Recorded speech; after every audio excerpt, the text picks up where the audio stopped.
This is an excerpt from an episode of Tokyo Game Life, a gaming slice of life podcast from Japan. To hear the full episode, subscribe to Tokyo Game Life on your favorite podcast app. Check the description for details.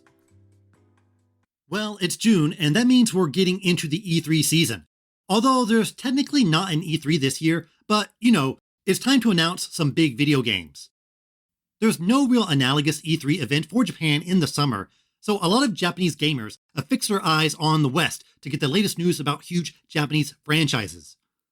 We've got Summer Games Fest, State of Play, the Xbox/Bethesda/Activision Blizzard/whatever they just bought right before I recorded this digital event.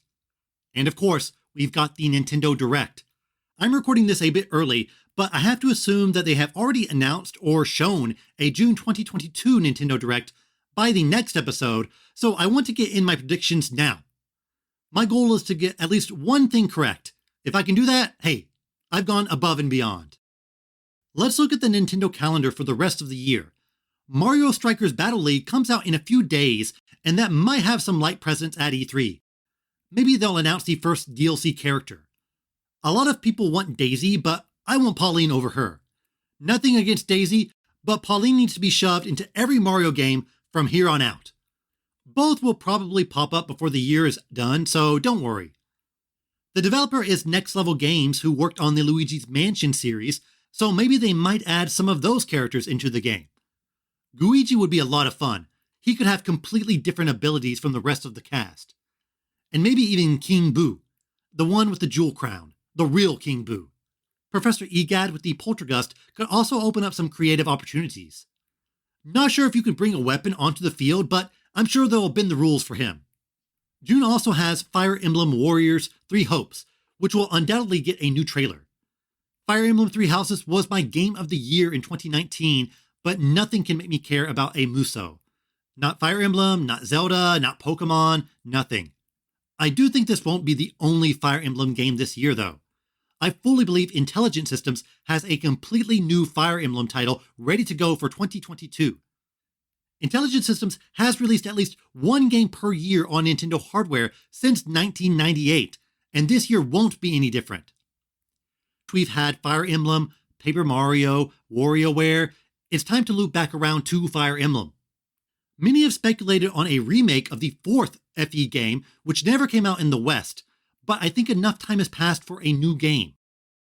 There's been a rumor that Gust may be involved with this title. Koei Tecmo worked on 3 Houses, and they own Gust, so it's not an impossibility. Gust is most known for the Atelier series, and they've put out quite a few titles on Switch. New FE from IS 2022. It's happening. I do think we will eventually get a remake before the Switch wraps up. I honestly wouldn't be surprised if Intelligent Systems has a 2023 Fire Emblem title that is an FE4 remake.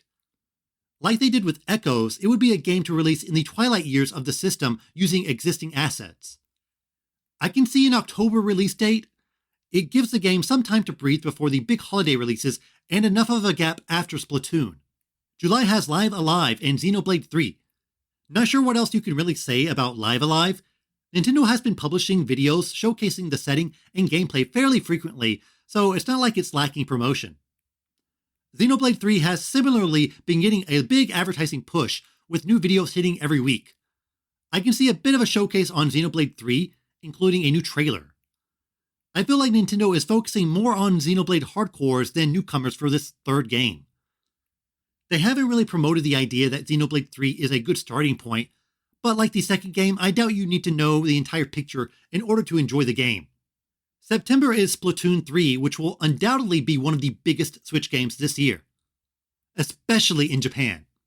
I still think it could have the biggest opening week ever in Japan if the marketing push is strong enough and if there are positive early impressions. Nintendo has to nail the test fire, maybe even have more than one. The advertising campaign for Splatoon 2 in Japan was really something to experience. Tower Records had their entire storefront completely redone to look like a building straight out of the game. 7-Eleven also had a Splatoon collaboration. I'd see people walking around with Splatoon shirts or playing it on the train. Hopefully this new title can replicate that atmosphere. We will absolutely get a new trailer or maybe even a showcase on a completely new mode that we haven't seen before. Battle Royale? I know a lot of people want that, and I'm sure Nintendo could come up with a really creative way to implement it into Splatoon.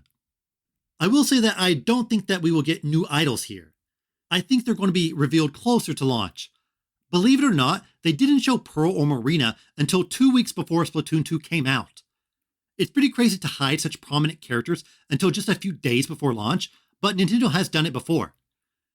The June Direct will have some good bits of info, but a lot will be held off until a specific Splatoon 3 Direct in August, in my opinion. Bayonetta 3 is still on the docket for this year, but it doesn't have a date. Well, now's the time to reveal that. October seems the most logical, right?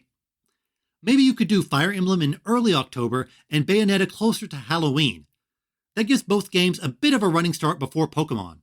No matter where you put Bayonetta, there's always the fear that it could get buried or ignored, but you gotta put it out somewhere.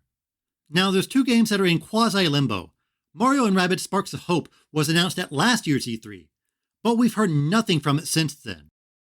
This seems like another title that could easily be knocked into 2023. There was actually a several-month gap between the US and Japanese release date of the first title, with Japan not getting it until early 2018. The other game that will hopefully come out one day is Advance Wars 1+2 Reboot Camp. Originally slated for December 2021, it was pushed back to April 2022. Then, due to the war in the Ukraine, it has an ominous TDB release date. I'm not sure how you could release this game without making someone a bit angry. If you release it with zero promotion, you are kind of shooting yourself in the foot in terms of the money you could be making. But if you make a huge push for the game, it could draw a lot of criticism. But they can't just shelve it forever. I'm not sure if it will have any E3 presence, but I can see it coming out maybe in August, with some marketing happening after E3. That gives it some time to get back on people's radar. Alright, time to unleash the random guesses. I already threw out Fire Emblem from IS. One heavily rumored game is the sequel to 1-2 Switch, possibly titled Everybody's 1-2 Switch. This rumor originally came from journalist Emily Rogers. It's supposedly more of a Jackbox title than the motion control wackiness of the first game. Apparently, it may not be very good and was supposed to have a pretty sudden release date after announcement, possibly in May.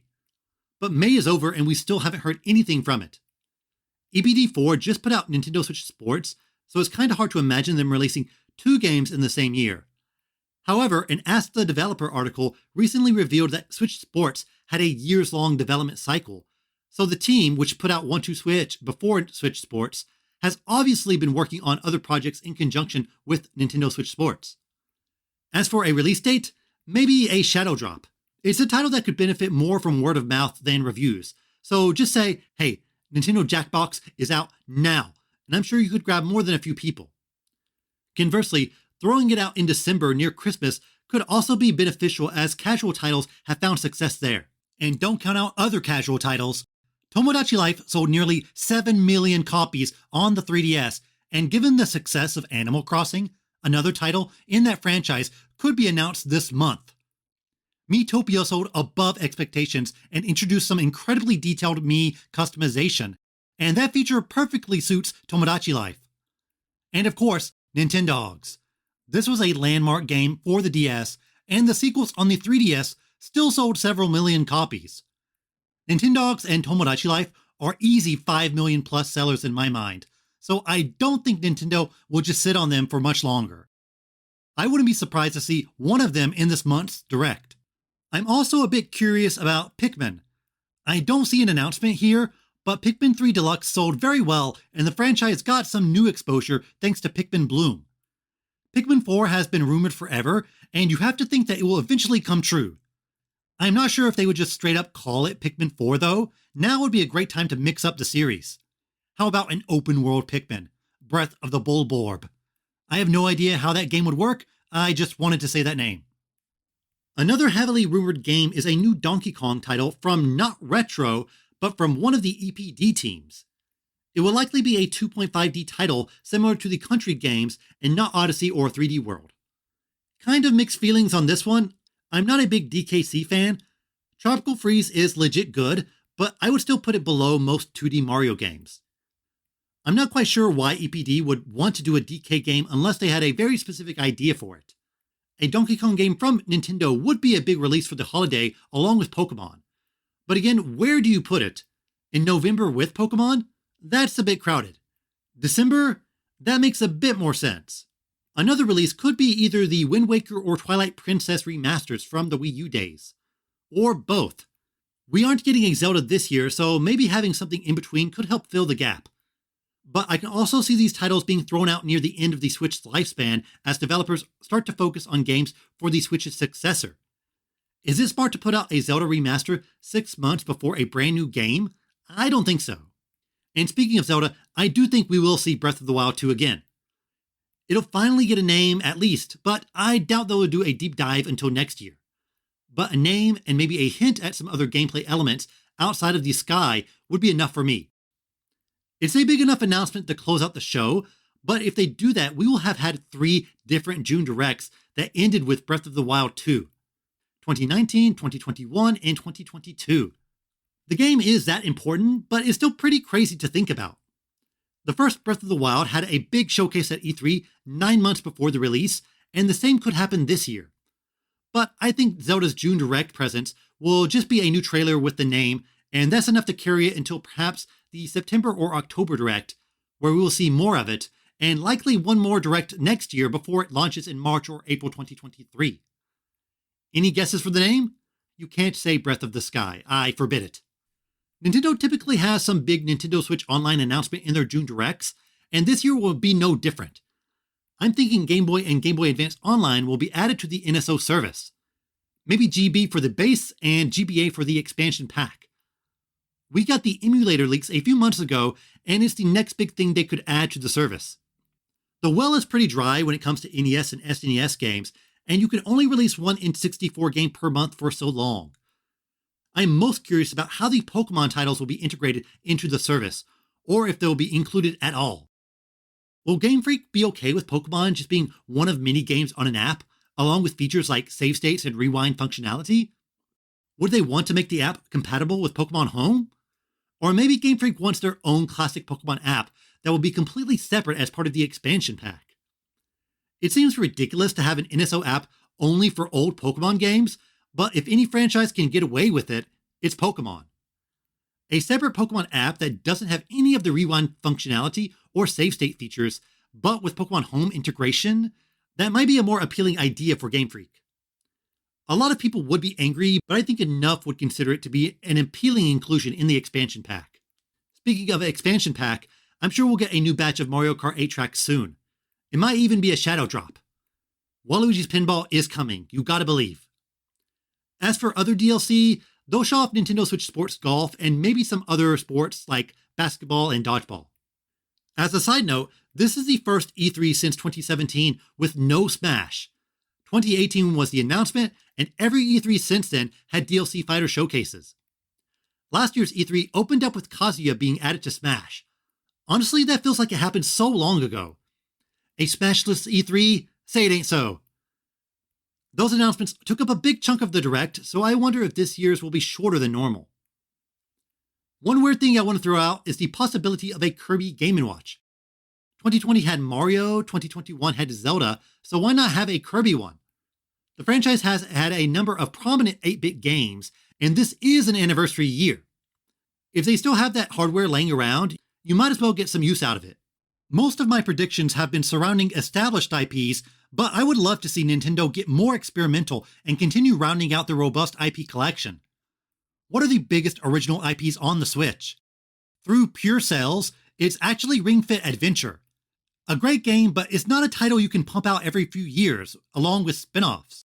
Nintendo has everyone's attention, so I think it's the perfect time to introduce some new characters, new ideas, that can stand next to Mario, next to Pokemon.